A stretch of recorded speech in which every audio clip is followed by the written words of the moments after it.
अहमदनगरच्या पाथर्डीमध्ये एका निवडणुकीच्या दरम्यान स्थानिक छोटीशी निवडणूक होती, पण बंदोबस्तात जो पोलीस कर्मचारी होता त्याला बेदम मारहाण करण्यात आले।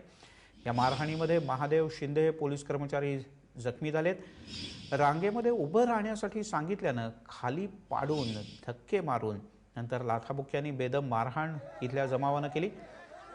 अल्लनवाडी सोसायटीच्या मतदानाच्या वेळेला रविवारी हा सगळा प्रकार झाला। आज या मारहाणीचे दृश्य समोर आलेत। जिल्हा परिषदेच्या शाळेमध्ये मतदान सुरू होतं आणि त्यावेळेला मतदान टेबलाच्या जवळ गर्दीला रांगेत उभं राहावं हे पोलीस कर्मचारी सांगत होते आणि त्याच वेळेला वाद झाला।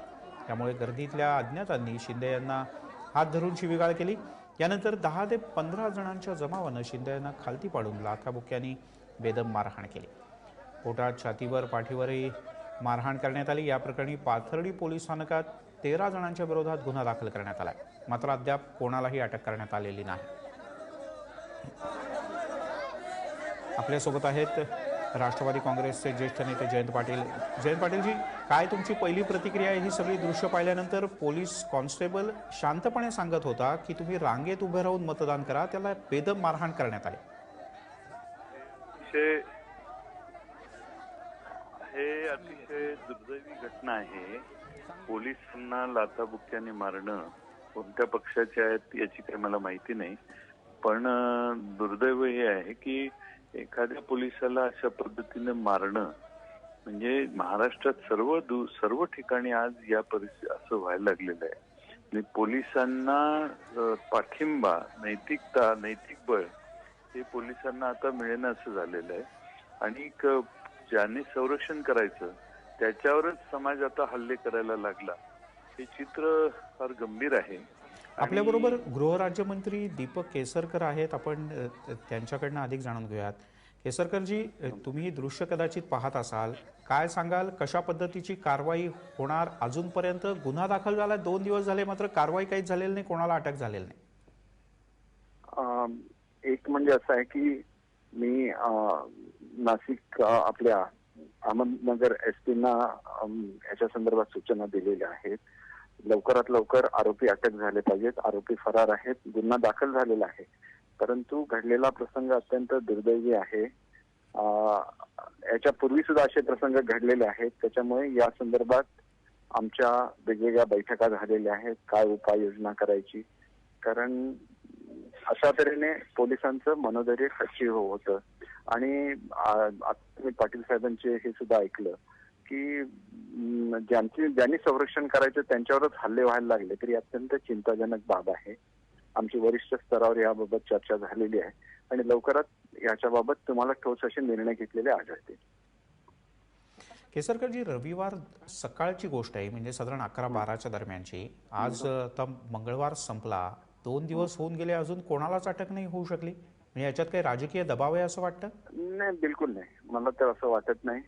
आणि मी याच्या संदर्भात आता सुद्धा माझी काही वेळापूर्वी चर्चा झालेली आहे आणि लवकरात लवकर शेवटी फरारी असल्यानंतर त्यांचा शोध सुद्धा घ्यायला लागतो, आपल्याला तर कल्पना आहे। आणि एक गोष्ट मी आपल्याला सांगतो की जोपर्यंत अशा स्वरूपांच्या गुन्ह्यांच्या शिक्षांमध्ये वाढ होत नाही, तोपर्यंत लोकांच्या मनामध्ये सुद्धा त्याच्याबद्दल भीती निर्माण होणार नाही।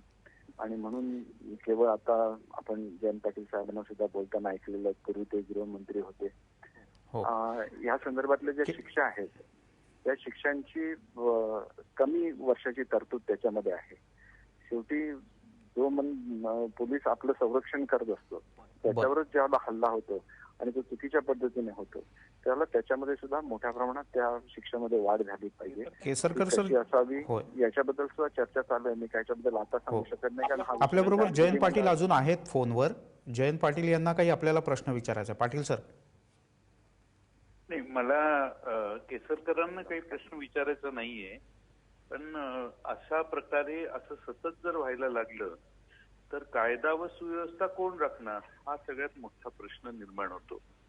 आणि पोलिसांच्यावरचे हल्ले ही काही पहिली घटना नाही, अशा अनेक घटना घडलेल्या आहेत। आणि आता सर्रासपणाने पोलिसांच्यावर हल्ला करणं ही फॅशन झाली आहे का काय महाराष्ट्रात, याचाही जरा सरकारने आत्मपरीक्षण केलं पाहिजे। आणि वारंवार असे हल्ले होतात म्हणजे सरकारच्या, पोलिसांच्या नैतिक दृष्ट्या फार मोठ्या प्रमाणात अधपतन होण्याची शक्यता आहे. म्हणजे सगळेच आपले महाराष्ट्रातले पोलीस उद्या कोणालाच बाजूला सर, लाईनीत उभा राहा किंवा योग्य पद्धतीने इथं वागा, अडचण करू नका असं कोणालाही सांगू शकत नाहीत. असं अशा घटनेमुळे आता सिद्ध व्हायला लागले. म्हणजे सरकारचं हे फेल्युअर आहे असं मला वाटायला लागलंय. आणि सरकारने अशा पद्धतीच्या घटनांकडे 2 दिवस झालं तरी कोणाला त्याच्याबद्दल योग्य कारवाई केलेली नाही. सरकारलाही याचं काही फार विशेष गांभीर्य वाटत नाही किंवा कुठला तरी राजकीय दबाव असल्याशिवाय इतका विलंब लागणं शक्य नाही. मला असं वाटतं की पोलिसांनी जर मनात आणलं तर महाराष्ट्रात ते नक्की होऊ शकतं. बरोबर, 1-2 तासात ते होऊ शकतं. योग्य त्या आरोपीला हुडकू शकतात एवढी महाराष्ट्राच्या पोलिसांची क्षमता आहे. मला वाटतं की या सगळीकडेच कोणाचा तरी राजकीय दबाव आणि पोलिसांच्या पेक्षा मतांच्या राजकारणाला महत्व देण्याची प्रवृत्ती जर वाढली असेल तर हे शक्य आहे. बरोबर. केसरकर सर, किमान जयंत पाटील साहेब मला चांगल्या तऱ्हेने ओळखतात. असं तर माझ्याकडून तर निश्चितपणे घडणं अशक्य आहे. तुमच्याकडून नाही, पूर्णपणे माझा पाठिंबा, असं 1 मिनिट मला पूर्ण करून द्या. माझा पूर्ण पाठिंबा हा नेहमी डिपार्टमेंटला राहिलेला आहे, अधिकाऱ्यांना राहिलेला आहे. आणि मी आपल्याला एक गोष्ट निश्चितपणे सांगतो की अशा तऱ्हेच्या घटना ह्या निश्चितपणे चिंताजनक आहे. आम्ही याच्यावर आता डिसेंबरचं अधिवेशन चालू होणार आहे, त्याच्यामध्ये आपल्याला निश्चितपणे दिसेल की आम्ही याच्याबद्दल ठोस पावलं उचललेली.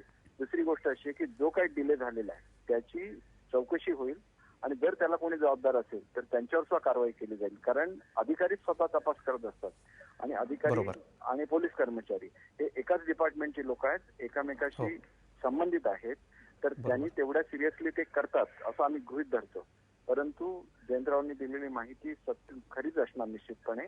जर खरोखर त्या पोलीस स्टेशन मधून विलंब झाला असेल, एखादा अधिकारी त्याला जबाबदार असेल, मी आपल्याला खात्री देऊ इच्छितो की येत्या आठवड्याभरामध्ये ह्या सगळ्या प्रकरणामध्ये चौकशी केली जाईल. आणि त्याच्यामध्ये जर असं कोण आढळला तर तो पोलीस डिपार्टमेंटचा मनुष्य असला तरी आपल्याच बांधावर ज्याला हल्ला होतो आणि त्याच्याकडे जर तो सिरियसली बघत नसेल तर ती सुद्धा बाब चुकीची आहे आणि त्याच्याबाबत आम्ही निश्चितपणे कारवाई. सर, मी तुम्हाला माफ करा पण शेवटचा एक प्रश्न विचारतो. तुम्हाला असं नाही वाटत की 2 दिवस म्हणजे एखाद्या पोलीस कॉन्स्टेबलला मारहाण होते, 1000 लोकांच्या समोर मारहाण होते, गुन्हा दाखल होतो, गावातलेच लोक असतात मारहाण करणारे, बाहेरनं आलेले नसतात, पण तरीही त्यांना ओळखलं जात नाही किंवा ते फरार होऊन जातात, तोपर्यंत कारवाई होत नाही आणि 2 दिवस जातात. आतापर्यंत अटक का नाही झाली त्याला? एक गोष्ट आपण लक्षात घ्या की याची एन्क्वायरी करणारे सुद्धा पोलीस डिपार्टमेंटचेच लोक असतात ना. असं काय असेल की कोणाचा फोन आला म्हणून ते थांबले असतील तर त्याची सुद्धा मी निश्चितपणे चौकशी करेन. परंतु मी क्लिअर कट इन्स्ट्रक्शन्स दिलेले आहेत त्या खात्याचा राज्यमंत्री म्हणून की याच्यावर झालेला विलंब अनटॉलरेबल आहे. तुम्ही याच्यामध्ये ताबडतोब रिझल्ट दिसला पाहिजे. कारण रिझनेबल टाइम द्यायला लागतो यंत्रणेला, परंतु आपण म्हटल्याप्रमाणे हे रिझनेबल टाइमच्या पुढे गेलेलं आहे आणि या संदर्भात निश्चितपणे कारवाई होईल असं मला सांगण्यात आलेलं आहे डिपार्टमेंटकडून. आणि दुसरं जे सांगितलं की डिले का झालाय याची सुद्धा आम्ही चौकशी निश्चितपणे 1 आठवड्याच्या मध्ये ही सगळी चौकशी केली जाईल. केसरकर सर, अगदी शेवटचा प्रश्न, तुम्हाला नाही असं वाटत की 2 दिवस वर्दीतल्या पोलिसाला मारहाण झाल्यानंतर पण कारवाई व्हायला 2 दिवस लागत असतील तर ती डिपार्टमेंटच्या करता सुद्धा शरमेची गोष्ट आहे? निश्चितपणे आहे ना. मला हे बघा, जी गोष्ट चुकीची आहे त्याला मी चुकीचीच म्हणणार, ते माझ्या डिपार्टमेंटची काय असेल ना. मी आपल्याला एन्श्योर केलंय की आम्ही प्रत्येक गोष्टीमध्ये इंटरफेरन्स करत नसतो. आमच्या सूचना क्लिअर असतात की या संदर्भात ताबडतोब कारवाई झाली पाहिजे, पोलिसांवरचे हल्ले टॉलरेट केले जाणार नाही, हे तर आम्ही जाहीरपणे सांगितलेलं आहे. मग या संदर्भात संबंधित जे अधिकारी आहेत त्यांनी सुद्धा तेवढ्या तत्परतेने दखल घेऊन त्यांच्यावर कारवाई व्हायला पाहिजे होती. झालेली नाही ही वस्तुस्थिती आहे. झालेली नसेल तर त्याची कारणं शोधून जर आम्ही एका प्रकरणामध्ये अशी कारवाई केली तर पुढच्याला इमिजिएट ऍक्शन होणार, ताबडतोब त्याच्यावर कारवाई, म्हणजे ऍक्टिव्हली लोक अधिक प्रोएक्टिव्हली काम करतील. एवढंच मी हा प्रसंगी सांगू शकतो. परंतु याची दखल घेतलेली आणि 1 आठवड्याच्या आतमध्ये कोण जबाबदार आहे ह्या विलंबाला याची सुद्धा चौकशी केली जाईल एवढी मी आपल्याला आश्वास करतो. आणि मी पूर्णपणे पोलिसांच्या याच्यावर आहे.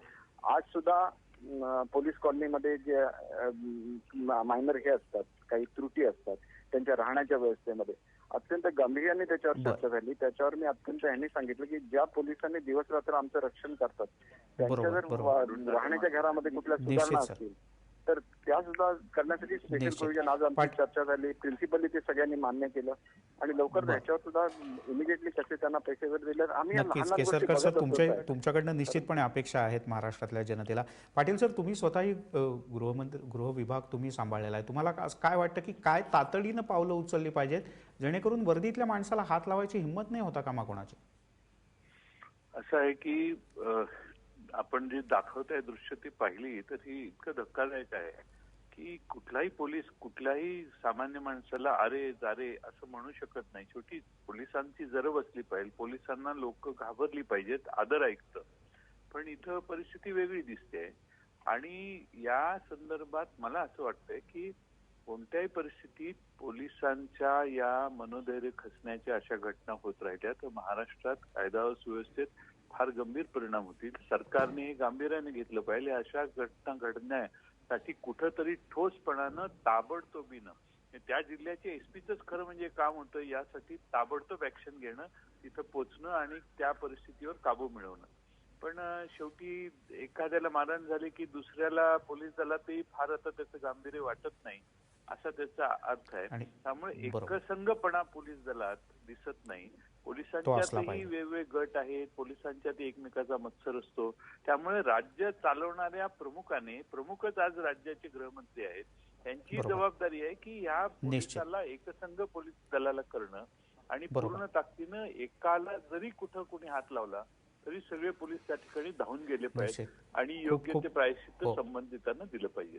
बरोबर. खूप खूप धन्यवाद पाटील सर आणि धन्यवाद केसरकर सर, तुम्ही सविस्तरपणे प्रतिक्रिया नोंदवलीत. या राज्याचे गृहमंत्री आणि संबंधित सर्व पोलीस अधिकारी, अगदी त्या जिल्ह्यातील नागरिक सुद्धा ही बातमी पाहत असतील आणि जर का कोणी ही मारहाण ज्यांनी कोणी केली असेल त्यांना पश्चाताप होईल आणि ते स्वतःहून पोलिसांच्या स्वाधीन होतील अशी आपण अपेक्षा व्यक्त करूयात. आपल्या दोघांचेही धन्यवाद.